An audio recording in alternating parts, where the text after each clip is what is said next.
Presiden Ukraina Volodymyr Zelensky menyatakan untuk mendukung aksi galang dana untuk membangun armada drone angkatan laut. Armada ini nantinya dapat digunakan untuk melindungi kota-kota dari rudal Rusia yang diluncurkan dari kapal perang di Laut Hitam. Disebutkan bahwa Ukraina membutuhkan 100 drone yang beroperasi dari laut. Satu drone diperkirakan berharga 274 ribu dolar Amerika Serikat atau setara dengan 4,2 miliar rupiah. Situs penggalangan dana mengatakan bahwa sejak invasi dimulai, Rusia telah meluncurkan lebih dari 4.500 rudal ke Ukraina dan setiap serangan kelima datang dari laut.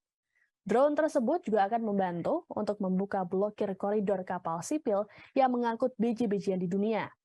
Sejak meluncurkan invasi skala penuh ke Ukraina, Rusia telah melakukan serangan rudal dari kapal-kapal di Laut Hitam dan dari Crimea, semenanjung yang direbut Moskow dari Ukraina pada 2014 lalu, dan yang merupakan rumah bagi armada Laut Hitam Angkatan Laut Rusia.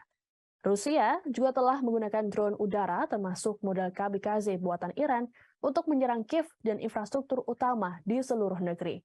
Tak hanya itu, Moskow juga memblokir pelabuhan Laut Hitam secara bertahap setelah invasi dilakukan, termasuk memblokir ekspor biji-bijian internasional yang penting.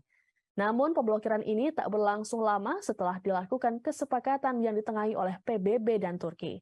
Kesepakatan dilakukan guna membantu meringankan krisis pangan global. Pada bulan Juli lalu, Zelensky meluncurkan seruan Army of Drones untuk uang pribadi guna membeli armada drone udara kelas militer dari negara-negara di seluruh dunia untuk digunakan dalam perang melawan Rusia. Ukraina sendiri belum mengonfirmasi atau membantah berada di balik serangan pesawat tak berawak udara dan Laut Oktober terhadap armada Rusia.